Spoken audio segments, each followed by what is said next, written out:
Greetings, fellow barbarians. It is I, Alan Odinson, and you are listening to the Barbarian Lounge podcast.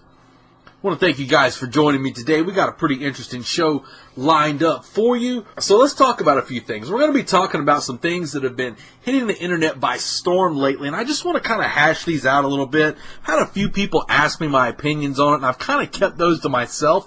Yes, I know that's something that's odd for me to actually keep an opinion to myself, but honestly, I didn't really see a whole lot to talk about with these issues, but I've just seen them grow and grow and grow, and I just really want to break them down to their core being, really. Pizzagate, what is it, right? A lot of people, I've heard some people who don't really keep up with shit, they're like, what the hell's a Pizzagate? I have no idea what this is.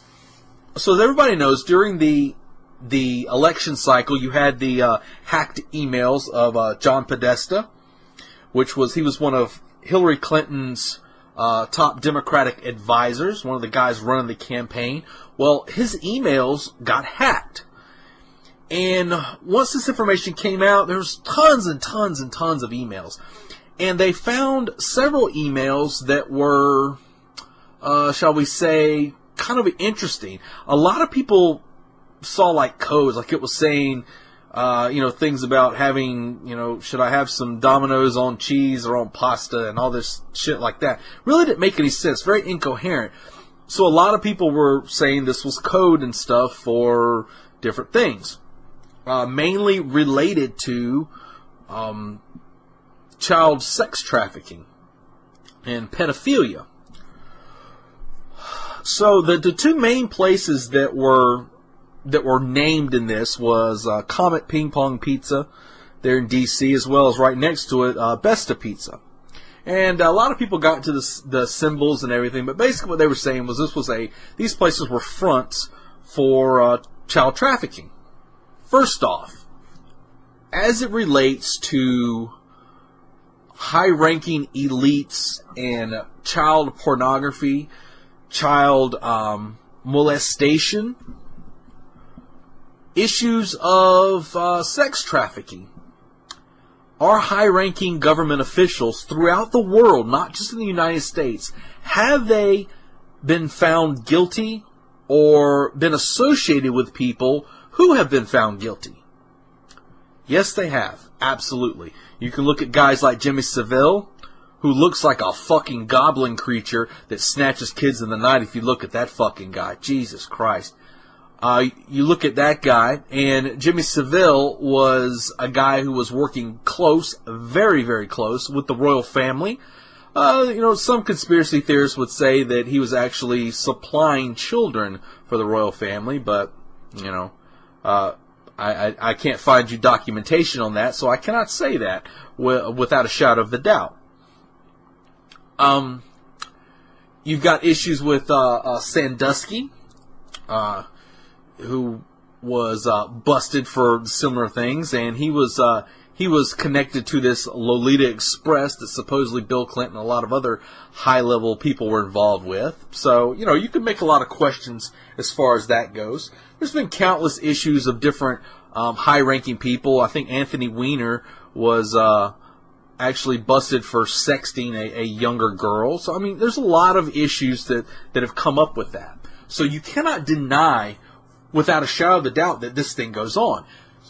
Sex trafficking, whether it be teenagers, older women, or children, it's a very, very prevalent thing in society right now. You would actually be amazed at all the places this happens. One of the things I've talked about, you guys know if you've kept up with this show, I talk a lot about cleaning up your communities. And one of the things that I've kind of been a bit of at war with, and yes, I've made a few phone calls, and yes, I've done given some information to certain alphabet agencies because of these things. My wife, she is a licensed by the state and a nationally certified LMT, which is a licensed massage therapist. She works in the medical field, works with chiropractic offices, and has done some amazing things with helping people recover from injuries, physical therapy type work, even though she's not technically a physical therapist. I've seen her, and I know that she has done work with people that physical therapists could not help fix. So she is a true professional in her craft. However, you have a lot of these places which I dub the Chinese rub-a-dub massage parlors, if you will. You have these places pop up all over the place. And every time I see these places, it just makes me want to ball my fist up and punch through a wall. And I'll tell you why. I took some courses several years ago regarding sex trafficking and stuff like that. And you find that one of the big places that you see a lot of this sex trafficking is through a lot of these massage parlors that are run by the Chinese, but they're Asian massage parlors. That's what they are, plain and simple. You can call it what you want to. You can say, oh, you can't say they're all like this. Bull fucking shit. Those places, and you know which ones I'm talking about. I'm not talking about legit establishments, and you'll know what a legit establishment is. If they're offering fucking table showers, you should kind of turn a curious eye as to exactly what they're doing there. But at these places, what they do is their fronts a lot of times for sex trafficking. They'll bring in these girls from overseas, and they'll take their visas from them. They'll take their identifications or passports or whatever and tell them they have to work there. If they do not work there, if they do not turn tricks for the mama-san that's running the place, guess what? They're not getting their shit back. And they'll be thrown out on the street. A lot of times they'll hype them up on drugs, get them addicted to drugs. And these places are just the scourge of community. So if you know where one of these places is, you better drop a fucking dime on it if you want to clean your community up. And there's a lot of ways you could tell this. Always go in, see if they have a license. They have a license hanging on the door. You don't have to actually go there and get work done.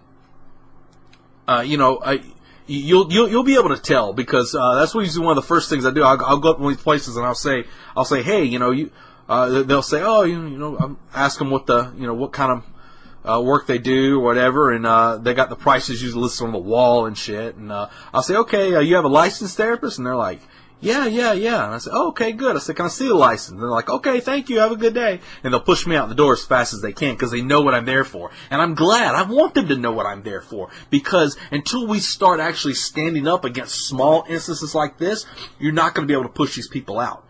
And yes, I'm a firm believer in pushing these people out, because they come in, offer subpar services, plus it's a front for criminal activity, while other professional licensed individuals who have actually gone through the training, who have actually done the work, they're getting pushed down the street by these foreigners coming in here and taking jobs, committing crimes, polluting your community. Because let me tell you, there's only one type of individual that those places draw in, and you know exactly what I'm talking about.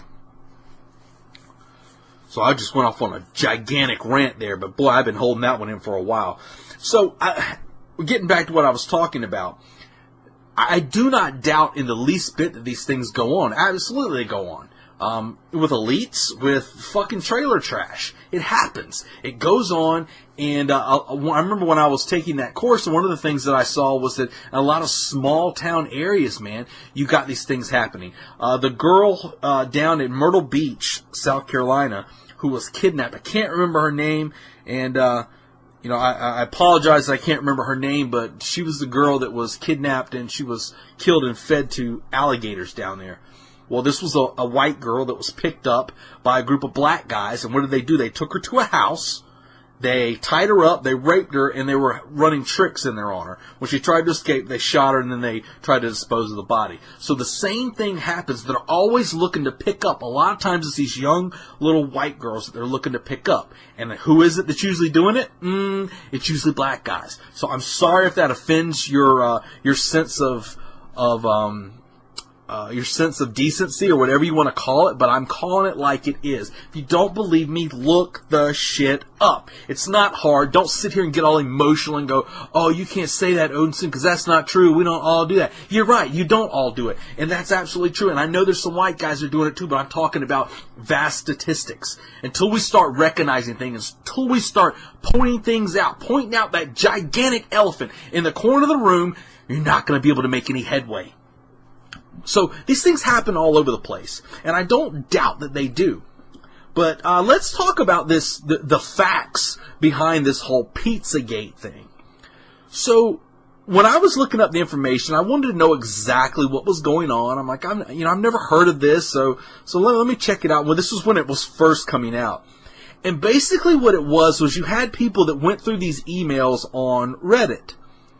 And when they were on Reddit, they were going through all these emails, and they were like, oh, this is kind of weird, and, this is wanting this slice of pizza and this topping and blah, blah, blah, and it doesn't really make sense.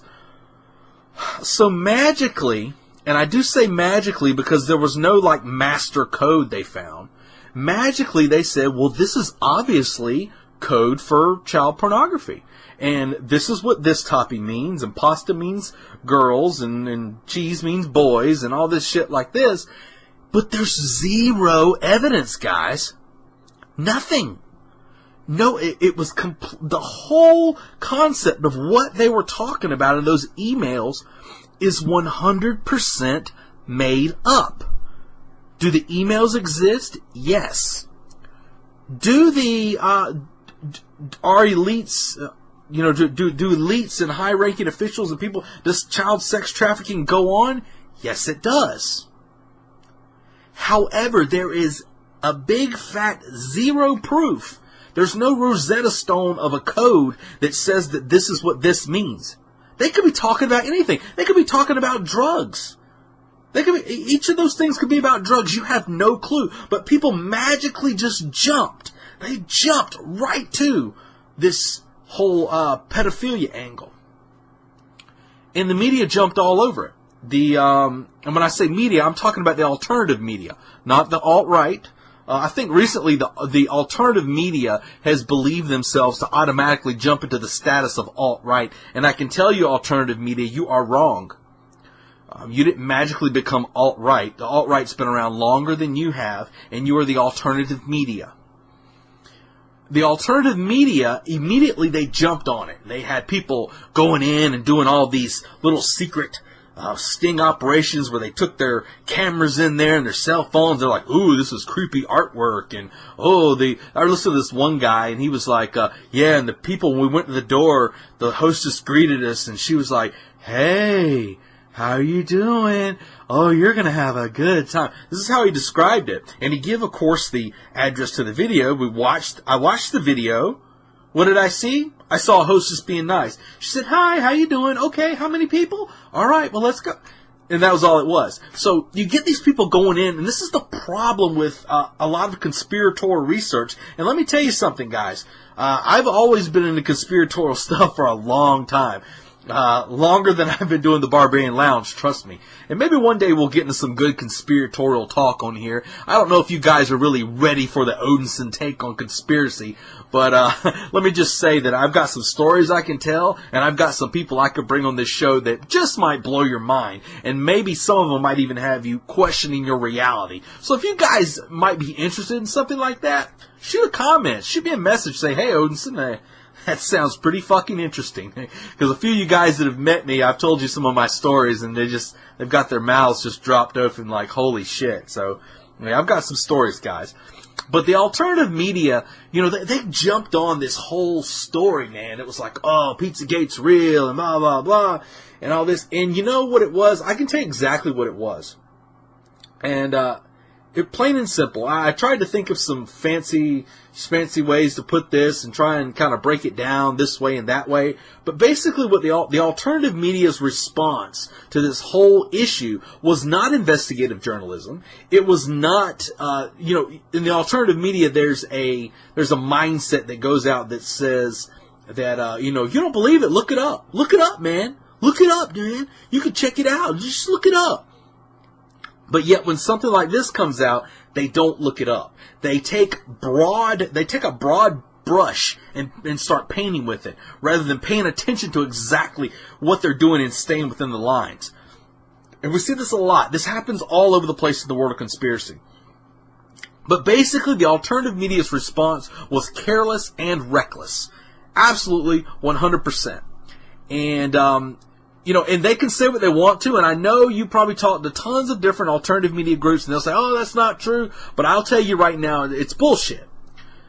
The guy that went down there, You heard about the guy that drove up from North Carolina, walked into the place with an AR, and said he was going to do his own investigation. And he walked around there, and everybody run for their lives. And he was in Comet Pizza, by the way. Comet Pizza, Ping Pong Pizza, whatever the fuck it's called.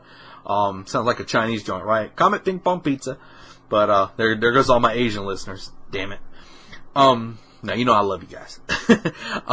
So the guy goes in there, and he walks around. He's walking around with his AR, and he's checking all the rooms, and he finds a room that's locked. And he's like, oh, this is it. I'm going in here to save some kids. He shoots the lock off, and he goes in there, and what does he find? Chairs and tables and storage shit. And then he comes walking out after about, I think it was like a 45-minute standoff. He comes walking out with his hands up, and he's like, fuck, there's nothing in here. Yeah, that's right. There's nothing in there. You should have investigated the story, man. You should have investigated the story, but instead, you started buying this whole narrative, this these YouTube detectives that are out there that are able to find small little things and create a big picture out of it. I find a lot of times in the conspiratorial movement, basically they've got a jigsaw puzzle, and what they'll do is they'll only have, say it's a 500-piece jigsaw puzzle. They'll only have about 150 to 200 pieces of the puzzle. And all those pieces are spread out. And they'll have all these pieces, and before the puzzle's even done, they'll already try and figure out exactly what the picture is going to be. And so they start putting all this together. And, I see a cat over here, and I see a bird over here, and there's a house here, and they just come up with this whole grand idea about something when it could be something completely opposite.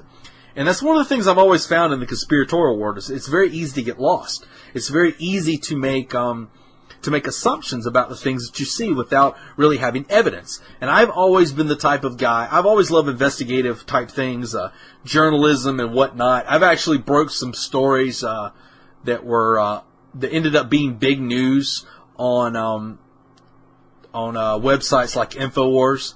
I was actually one of the guys that was in one of the finals as when they did the InfoWars reporter contest. I was one of the guys in like the finals, so I know what the fuck I'm talking about. And these guys, they a lot of times, man, they jump at the quickest thing they can find to back up. It's basically like they're looking for a confirmation bias. If I can connect this little thing to this little thing, then I can create this picture because this is what I want to find. But a lot of times as an investigative journalist or anybody that's investigating anything, you've got to take the time. You've got to take the time to really break it down and really do the research. Do the hours of sitting on the computer and cross-referencing this and cross-referencing that. And a lot of times, you can actually, sometimes you run into the truth, sometimes you get lost down a rabbit hole. But if anything, you've done the investigation. And the alternative media did not respond to this Pizzagate issue that way. They just did not. And what happened after the shooting? After the shooting happened, the alternative media tucked their tail and they run. Oh, we never said that. No, I never said that was going on there. No, what I really said was bullshit, bullshit, bullshit. What you really said was that what was going on there was actually happened and somebody needed to investigate. And that's what the fuck happened. And yes, the guy did it the wrong way.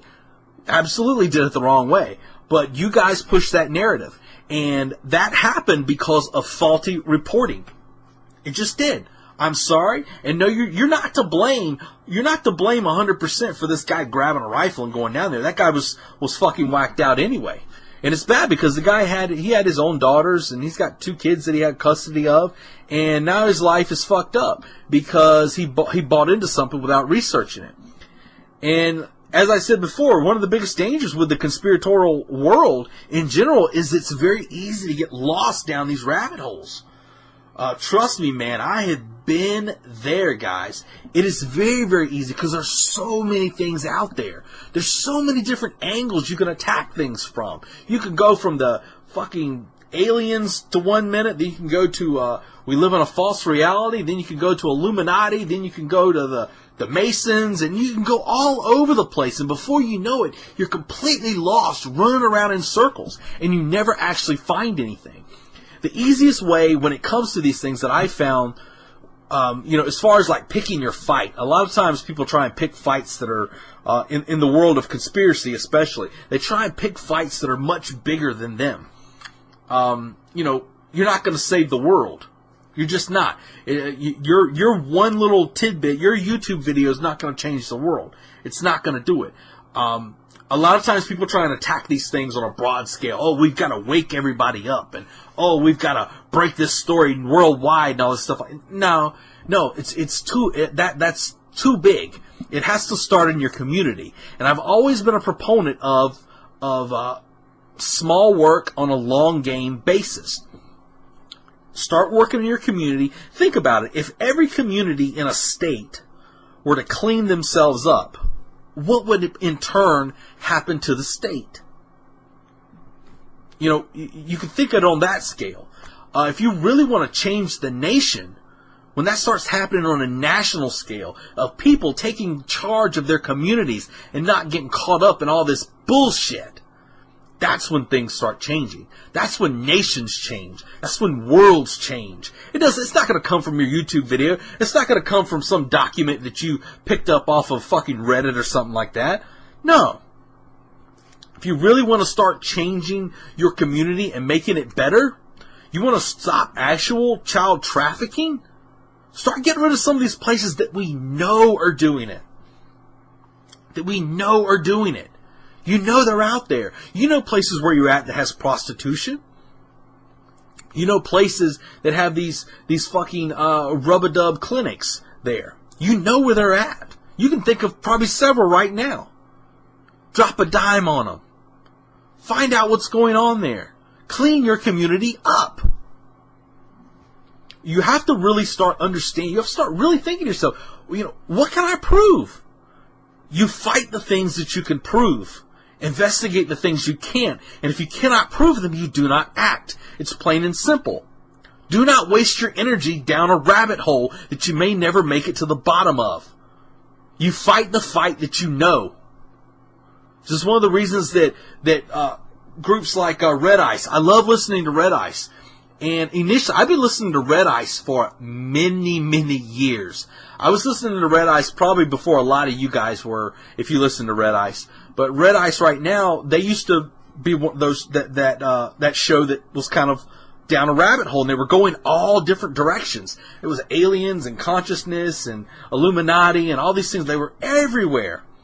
Well, recently, they realized that they were making no headway there, and you saw them form up. And they said, you know what? Our culture's being attacked. The European race is being attacked. Our ancestry's being attacked. We got to do something. And they changed their format, and they found a target, and they started firing at it. And we have to do that. You have to do it on all these things. So don't get lost down rabbit holes you can't prove. This whole thing with Pizzagate, man, it's a mass fucking psyop. Whether or not it's something that was created by government, whether or not it was somebody trolling on the internet, or if it's just somebody looking to get clicks on a website, either way, it's a rabbit hole that you should be smart enough not to fall down. Now, if you know of some child trafficking or some sort of human trafficking that's going on in your area, by God, fucking stop it. Do what you have to do to end that suffering. But at the end of the day, if you can't prove it, you don't act. It's real simple. It's the same as like a shoot, no shoot situation. You don't just pull your gun and start blazing because you think something might happen. No, you better have a really good fucking clue as to what's going down before that gun leaves that holster. So same thing with busting open something like this. You better know what the fuck's going on before you decide to jump down that rabbit hole and start pushing your energy towards that right now. Think about all the energy that a lot of people push towards this bullshit story. Think where that energy could have gone. You gotta focus, people. You gotta focus. If you know people that are getting lost down these rabbit holes, man, you need to start guiding them in the right direction. Ask them what they can prove. And if they post a fucking YouTube video, say, no, no, no. Tell me what you can prove.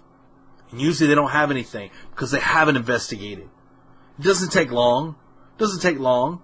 And don't go for some confirmation bias investigation. Challenge yourself. Challenge your notions.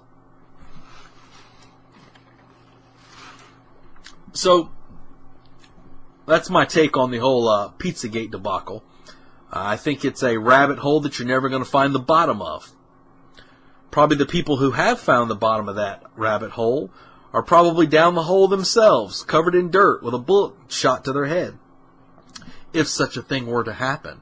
Because we all know that our wonderful government would not do such a thing, right? Alright, so the second issue I want to talk about here. Standing Rock. Ah, yes, Standing Rock. Oh my goodness, I've been hearing about this Standing Rock for a while. Let's talk about this. So let's talk about now. What you're going to find is there's a truth to the matter and there's a perception to the matter. The perception to the matter is this: that the greedy oil company is rolling their pipeline through native lands, and it's going to actually cause issues with their drinking water. And so the native people are there to. The tribes have formed, and the tribes are there to keep these greedy oil companies from going through there. And of course, we saw video after video of people getting sprayed with water and just horrible things happening to these poor tribesmen. Now that's the perception of the matter. That's the quick, fast, and a hurry of the perception. Let's talk about the reality of the situation. The reality of the situation is that the pipeline is about, I want to say it's like 20 miles. I believe it's 20 miles from the actual native land. And there were many meetings done before this pipeline was scheduled to go through this area with the tribes. And the tribes signed off on it. They signed off on it. Said, yeah, that's cool. Well, then the tribes started thinking to themselves, wow, we could probably actually make a little more money from this. So the tribe pulled back and said, no, we want this amount of money. And the oil company said, go fuck yourself. That ain't happening. We're coming through here. You've already signed off. So the tribe mobilized its people. And that's basically what it is the greedy tribal leaders are wanting payment from the oil company to come through there. And, the whole issue was, well, it's not really safe for them to be running those lines underneath the water there, and it may mess up their drinking water, even though the tribe does not get water from that particular area. Yes, you can look that up. But another thing that you can look up as well is there's already several lines running through that water now as it is. So why are they magically now worried about the drinking water? You see, it's all bullshit. I talked to a gentleman, a friend of mine, who is very in tune with the tribal doings of the native culture. And he informed me of this long before it became mainstream, or a lot of people were talking about it now. But this was weeks before it happened. He told me, he said, this is the download, this is the scoop. It's the greedy tribal leaders who have mobilized a bunch of useful idiots in their tribe to go out there and try and strong-arm the oil companies for money. Because it's been done in other areas. So this tribe thought to themselves, the Sioux, they said, well, we'll do it ourselves, right? So that's basically what's really going on there. And, it's one of those things right now we've seen. It's basically a lot like the whole thing with the BLM, the Black Lives Matter issue. The tribe, the BLM was born out of social media hashtags and all this other bullshit. And this whole issue with Standing Rock, I stand with Standing Rock and all this bullshit like that was just a fancy thing to be done on YouTube. Or, I'm sorry, not YouTube, on Facebook and Twitter and all these places like that. Most of the people had no clue what's going on. So what ends up happening is the same way as Black Lives Matter, you've got these people getting an emotional attachment to what's happening there rather than actually looking into the information. And they're buying every little social media post and 30-second video they can find and going, there's justification for the horrible stuff I'm seeing. Yep, those poor people out there. They had the whole thing where I saw the story passed around like crazy where supposedly one of the officers out there threw a concussion grenade and it blew a protester's arm off. Again, that was the perception. Let me explain the reality to it.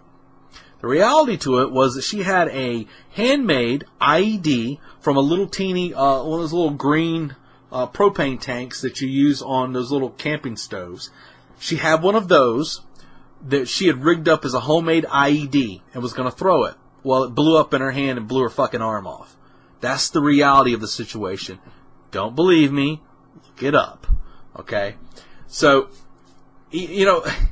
but as many times as I've told people that and shown people the articles and things like that, no, the girl got her arm blown off by a concussion grenade. So you get people that just get so emotional attached to this thing, and they just ride that wave. And I think a lot of it has to do very similar to the whole issue with the BLM. It's very similar, and I'll explain to you why.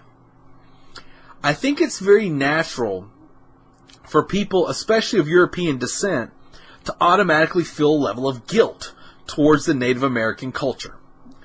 And, I have some very close brothers to me who are of Native American descent. I myself am a quarter Native American, and a very proud heritage that I'm very proud to be a part of.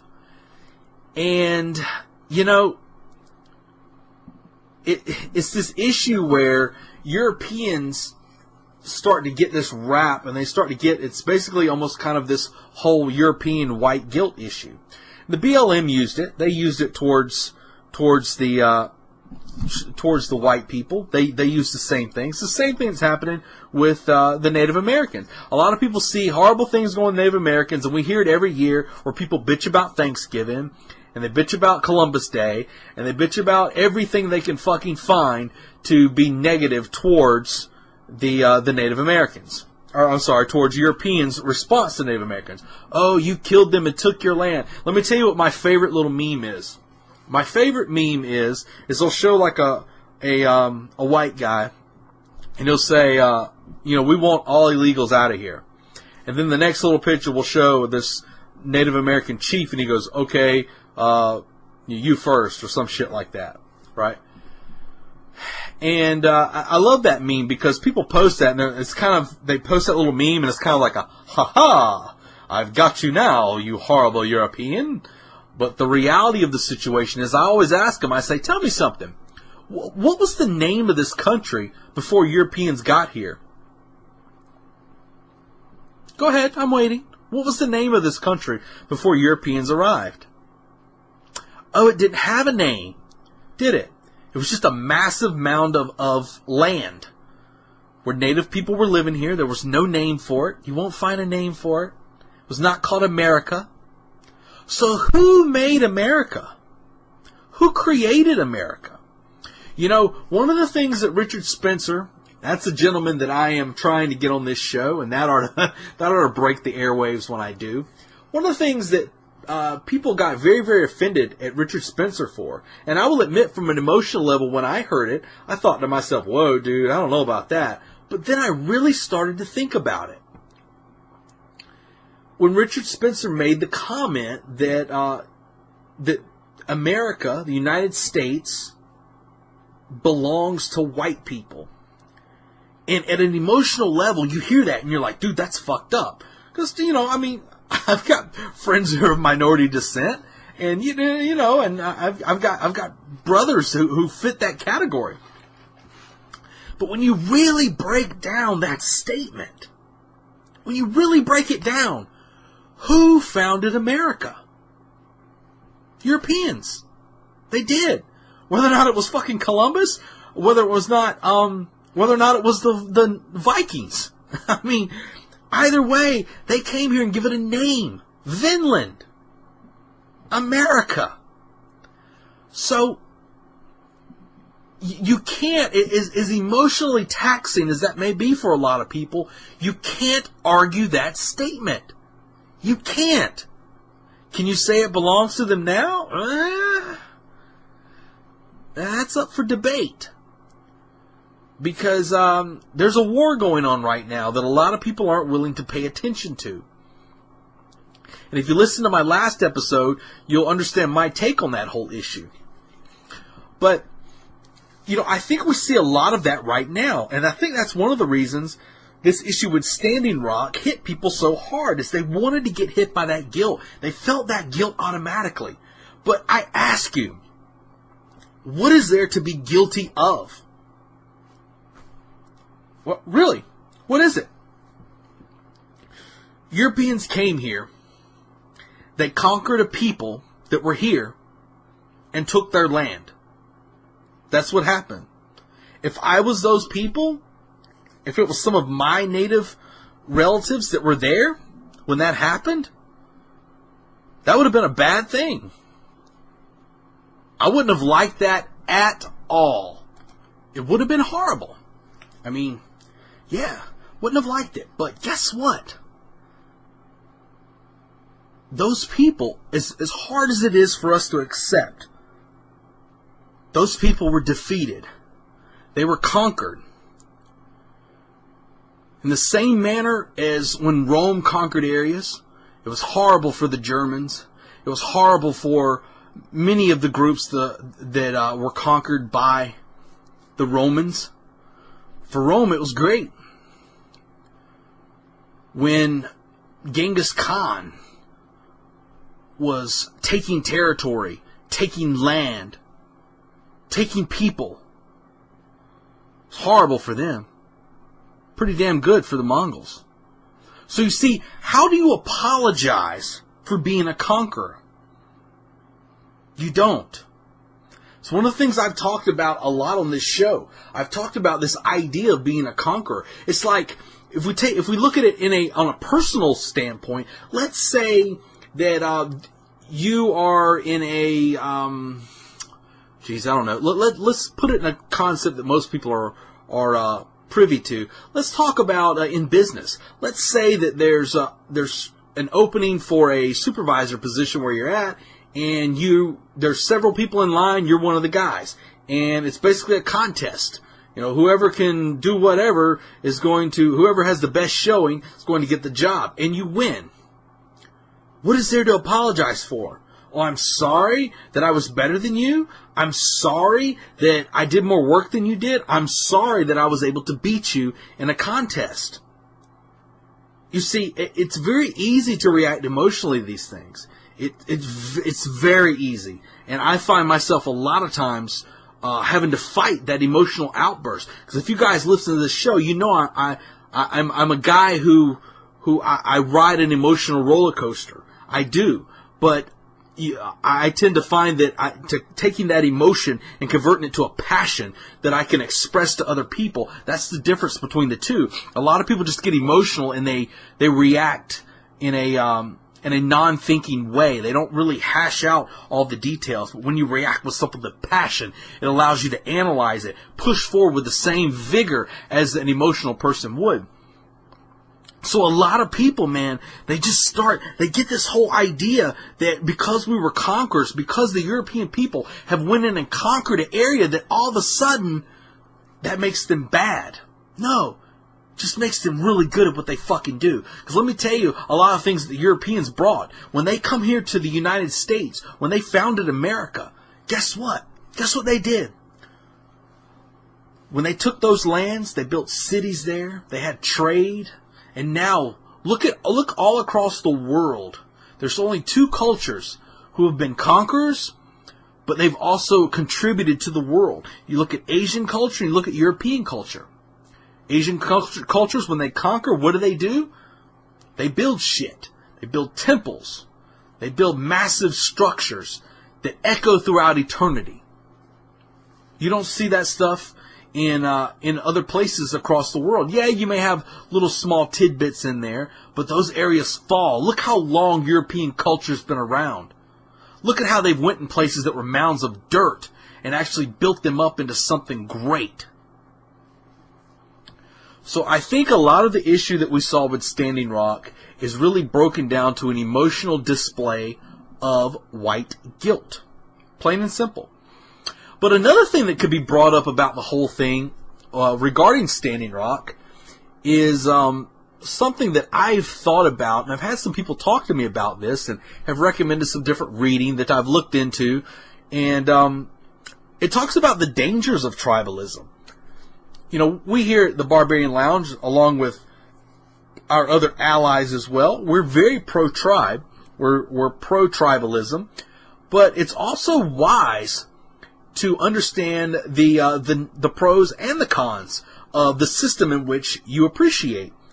When it comes to tribalism, you run into this idea of what happens when the leadership of that tribe becomes corrupt. And granted, there are certain protocols and safeguards you can put in place to prevent this.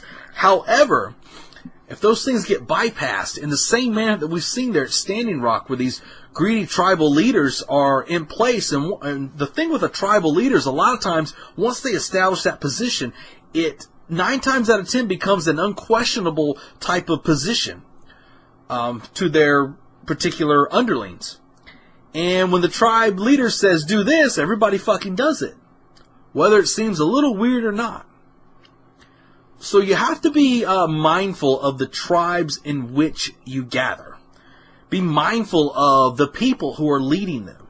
Understand those people in those positions of power. Understand their faults. Know that they have faults. Know that they're willing to recognize their faults. And, you know, really make sure those safeguards are in place just in case you end up with a rogue leader. It's very possible. Not just in tribes, but any organization can run into this as well. We've seen it here with our own government. Another thing that really got me with the whole Standing Rock thing that just come up was we saw the veterans showing up there. And I haven't seen where anybody's really vetted who these veterans actually are. So I don't even know if these guys are really veterans. I'm not saying they're not. I don't know. I just heard they were veterans, and that was pretty much the end of it. I haven't taken the time to look up, to vet any of their records. But the thing that really got me, when they showed up, they had a thing where they showed them bowing before the tribal leaders and kneeling there in front of them and basically groveling and saying, look, we're sorry for we took your land and we took this from you and please forgive us and all this stuff like that. And that just seemed very, very strange to me on a big scale, because you've got the warriors of this nation bowing down to these individuals whom they don't really know for crimes they did not commit. It's almost, again, look at these people who are bowing and groveling and everything. What were they? White Europeans. European Americans. White Americans bowing down and saying, please forgive us for the crimes we committed. They did not commit any crimes. I know, man, that's a hard, hard pill to swallow. What crimes were committed? But, you know, everybody wanted to get all emotional over this whole Standing Rock thing. And, you know, I asked him, I said, you know, because of these actions, you know, we had a good chance before the Army Corps engineers decided to reroute the pipeline, and which, by the way, that's considered a victory for the protesters, but they have not left. Why? Well, they haven't got no money. So they're not leaving until they get their money, right? So one of the things I told people is I said, you know, if this pipe were to run through there, we could be looking at under $1 a gallon gas again. I remember those days. Some of you young whippersnappers might not, but I remember those days, man. Filling up for 79 cents a gallon. I remember when gas went up to $1 the first time. I said, there's no way in hell I'm paying $1 a gallon for gas. I'd kick an old lady in the chest for $1 gas right now. She was standing at the pump in front of me. I'd be like, boom, and take that gas. But, you know, that's what they're willing to sacrifice for this emotional outburst and this white guilt. They're willing to sacrifice their own livelihoods, their own, the own prosperity of this nation for crimes they did not commit. Even if the crimes, even if you want to say those were crimes, you didn't commit them. Your ancestors may not have even committed them. But there we go again. There's that guilt. Oh, we're so sorry. We're sorry for what we did. We're sorry for being white people. And that's what it boils down to. That's what it boils down to. We've seen, man, there's such an attack on the European culture right now. You know, I found myself originally, I said, you know, I don't want to really get into any sort of like race politics or anything on this show, but God damn it just keeps popping up. It's tough to deny. If you're not paying attention to it, you are blind. You are blind. And, it's just one of those things that keeps jumping up in my face, and I find myself every other show having to talk about it because it's right there. It's in your face. You have to talk about it because it's there. And like I said, man, I think that's where a lot of this Standing Rock thing kicked off of. I really do. If you really look at it, look at the people who really push it. Who are the ones showing up there? These white hipster trendies showing up there. Oh, we're here for Standing Rock. Fuck you. You're not there for Standing Rock. You're there virtue signaling, you motherfuckers. And they drove there in their gas-guzzling fucking cars. Figure that shit out.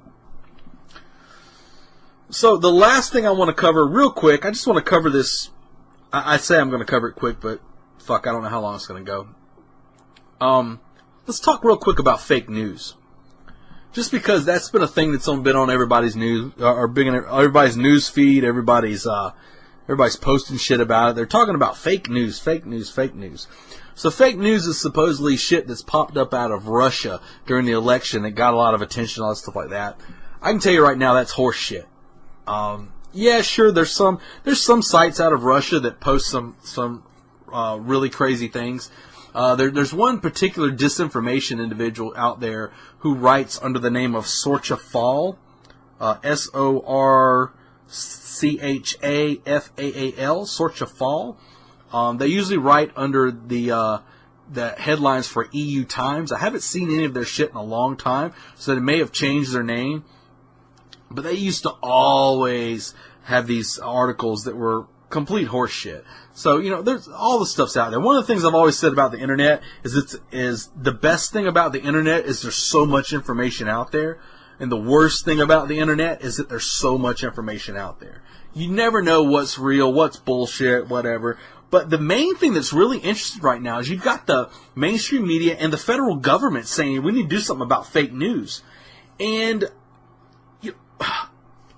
I say to myself, when I hear that, I say, okay, well, who decides what's fake news and what isn't? What is the definition of fake news? Does it have to be on Fox News, CNN, MSNBC, ABC, NBC? It has to be on one of those to be considered real news? And if it's anywhere else, it's considered fake news? I mean, who decides this? Are we trying to develop like a ministry of truth here in the United States where we decide what's true and what isn't? I mean, who is going to decide what's the official news here? Let me break it down for you real quick here. Here's a news flash for you. All mainstream media is fake news. What? That can't be right, Odinson. All mainstream media? Well, when I use the term fake, I'm using it in the term of propaganda. Meaning, mainstream media is designed to guide you in a certain, to guide your mind in a certain perception. It's all about propaganda. Edward Bernays called it public relations. The reason he called it public relations is because propaganda became a dirty word during World War II because the Germans were using it. But it's all about public relations and public perception. And that's what the mainstream media news is designed to do. It's designed to guide you in a certain direction. This is real, this isn't. You need to focus on this, don't focus on that. And we see it all the time. You see it everywhere. And what are you seeing in the mainstream right now? Mainstream media, here I go right back to race politics again. It's an anti-white movement, an anti-white, liberty-hating mainstream media. That's pretty much what you find. Every chance they get, they'll tell you that a black male was shot by a white cop, rather than saying a criminal was shot by a police officer.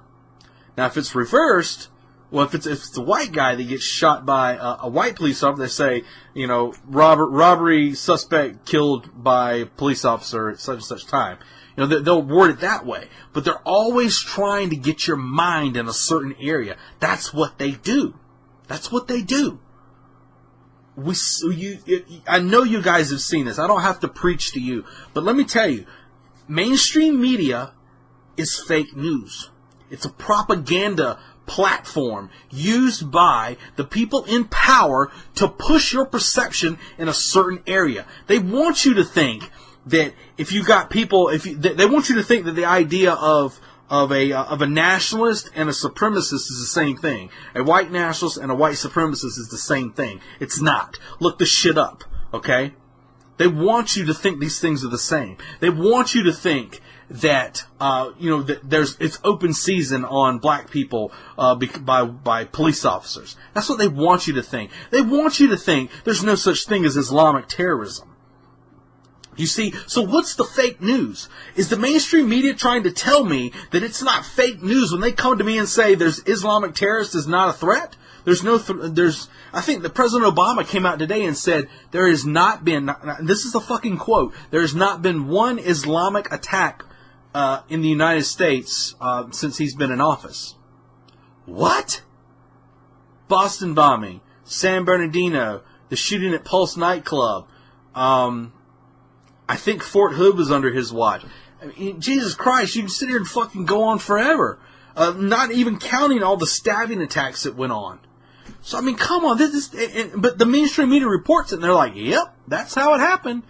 And are we supposed to not say that's fake shit? All this is, man, the mainstream media, they lost during the election because they tried to sway public perception, and during the election, they wanted to tell you that Trump was doing this and Trump was doing that, but the alternative media was fighting back, and they were hitting hard and hitting boom, boom, boom, boom. Every chance they got, bam, bam, uppercut, right hook, left hook. They were bashing the media in the face. So they said, you know what, we lost that battle. We got to do something. It's fake news now. Let's attack fake news. But you see, in the mainstream media, there's not really any sort of investigative journalism anymore. Honestly, in the alternative media, they're starting to have similar issues, and it's a problem that they really need to pay attention to. But basically, the mainstream media, they're just reporting what they're being told to sway your public opinion. That's it. I always wondered to myself, does basically the media, they get the stories sent to them from whom? Right? White House press secretary, whom? Who sends it? So they're not doing any actual investigating anymore. They're just repeating. They're basically you could take a parrot, and say like a smart one, like an African gray, and put it up on a perch and feed it, put a little mic in its ear and feed it the information, and a parrot can do exactly what somebody like Rachel Maddow can do, or Brett Baer, any of these other motherfuckers out there. That's basically what they are. They're parrots. They're mouthpieces for the system. That is their job. But I mean, let's think about it. I love hearing about this fake news shit because let's break it down real quick. We're going to break it down. We're going to keep it real here. Let's think about some things that the mainstream media has reported that was fake news. How about the big one? The big story, right? Hands up, don't shoot. Hands up, don't shoot. Now I ask you, that fucking lie, that debacle of a story that came out that was pushed all the time by the mainstream media. Pushed. It was pushed. Hands up, don't shoot. He had his hands up, and he was on his knees begging them not to shoot. That was the mainstream media narrative forever. What did that lead to? It led to cities burning. It led to police officers being shot.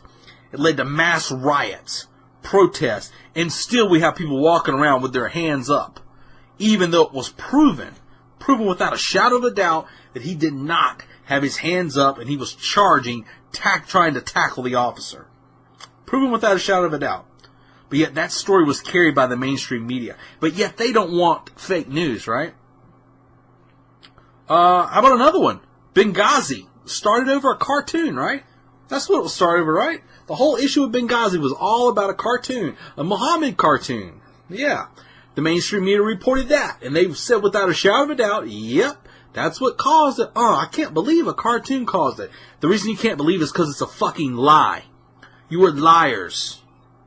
But yet, you want to get rid of fake news. How about Obamacare? They pushed Obamacare and they said, you know what? Obamacare is going to be great for Americans. It's going to be fantastic for Americans. They're going to be able to get affordable health care, and it's going to be wonderful, and you're going to love it. Now what's happening? Premiums are going up, triple digits. You got families that are not going to be able to afford their house payment because their insurance is so high. Then they're going to have penalties. Then they're not getting coverage, and places are cutting them. If you like your doctor, you can keep your doctor. Nope, you can't. That's like motherfucking Darth Vader telling Princess Leia, if you like your planet, you can keep your planet. Then he blew Alderaan the fuck up. So, I mean, come on, man. But yet, they want to get rid of fake news. How about the old, talk about the election, how about Donald Trump? Donald Trump's a racist, right? Really? Where was the racist comments he made? I'm waiting for those still. But yet the media kept saying it. And they had guests on that kept saying it. Oh, this guy would come on and say, yep, Donald Trump's a racist. Yep. No proof, not a damn clip that they could show to back up that idea.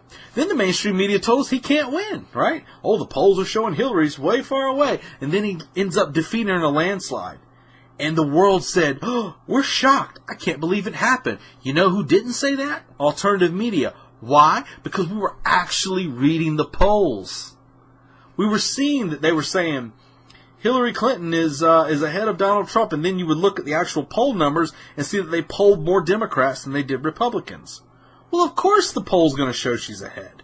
But this is exactly what I'm talking about. They use the polling system as a method to sway opinion, to try and sway public opinion. That's the game they're playing. So when the mainstream media starts talking about this whole idea of we need to get rid of fake news and no more fake news and all this bullshit, they're the fake news.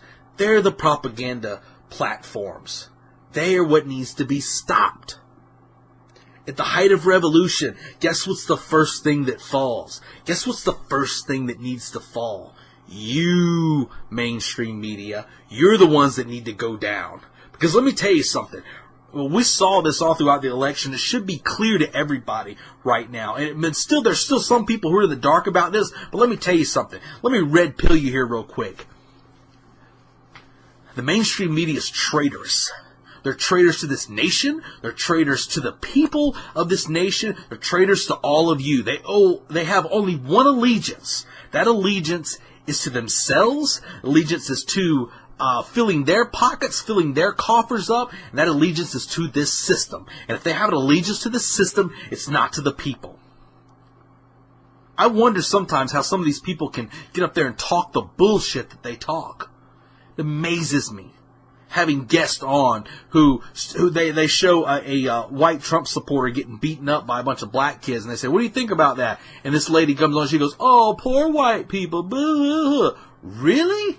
If that had been reversed, what would your response be? Oh, that's a hate crime. Yeah, no shit. Exactly. It's absolutely a fucking hate crime. But let me tell you something, mainstream media. If you don't think we're on to you, shows like this, other shows that are out there, we're rising up. And you may try and hit us with fake news, or you may try and hit us, oh, they're alt-right, racist, blah, blah. You can throw that ammo at me all you want to. Fire those shots, because I don't give a shit.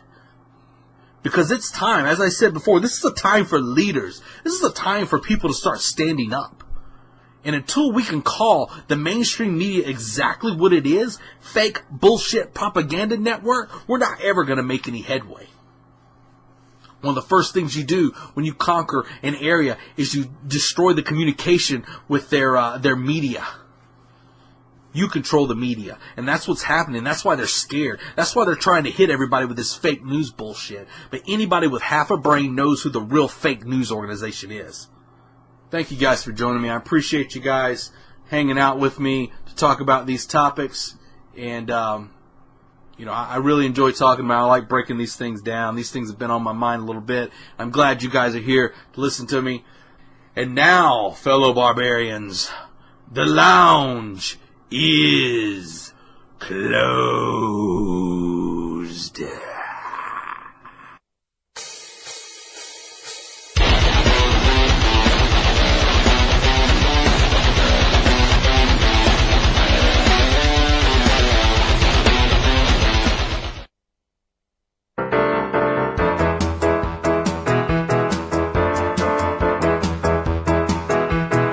JJ